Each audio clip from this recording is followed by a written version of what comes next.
If you're watching this video, you said that you needed some help with your body paragraphs. So let's take a look and see how they should be structured.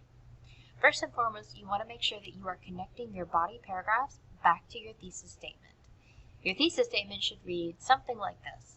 In Incidents in the Life of a Slave Girl, Harriet Jacobs challenges the idea that all men are created equal by, here's our first body paragraph point, describing the abuses she and her family suffered at the hands of their masters. That point highlighted in blue will be the first point in our first body paragraph. It will also be the same point that's repeated in the very first sentence of our body paragraph, our topic sentence. Your topic sentence should look something like this. One example of Jacobs challenging the idea that all men are created equal is when she describes the way her grandmother was forcibly sold after being promised her freedom. This outlines one of the many ways that trust between enslaved people and their masters was abused. This topic sentence is really solid because it restates part of the actual prompt here, with the all men are created equal, and it highlights exactly what is going on in that first topic sentence, the abuses that she, Harriet Ann Jacobs, and her family is suffering. After you have your topic sentence, you then want to go on to introduce your evidence. You can do that as simply as saying Jacobs said, or Douglas said, or Lincoln wrote. You can do it as simply as that. Or what you can do is what's in this following sentences. Following the death of her mistress, who promised Jacob's grandmother her freedom, Dr. Flint, who is the beneficiary of the mistress's will, tells Jacob's grandmother that this little phrase right here is introducing what's to come right now in the quote, in the evidence. Tells Jacob's grandmother that it was necessary she be sold. Immediately after this evidence is thrown in there is a direct explanation of what that means.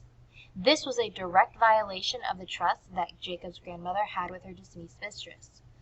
Again, this person introduces their quote. When the day came for her grandmother to be sold, even other slaveholders refused to bid for her.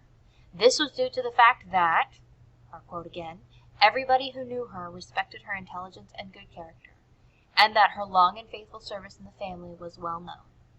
So this section right here is not only introducing the evidence by summarizing what's going to happen, but it then gives the quote as part of the sentence itself. It's a very complex and advanced way to do this. After you've introduced your evidence and given it, you then want to immediately explain what it means in your words. This is just one of the many abuses suffered by Jacobs and her family. However, they were not unique. See how this same phrase, abuses suffered, is the exact same phrase that is used here, abuses she and her family suffered, as it is in the thesis statement? The same thing that's happening here in the topic sentence, talking about the grandmother suffering.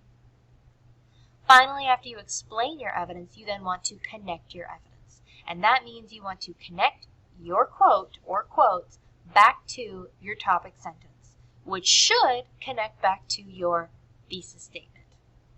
This example reads, many enslaved people were treated with cruelty by their masters. This inherently challenges the idea that all men are created equal. Again, that same phrase is being repeated here in the connecting sentence.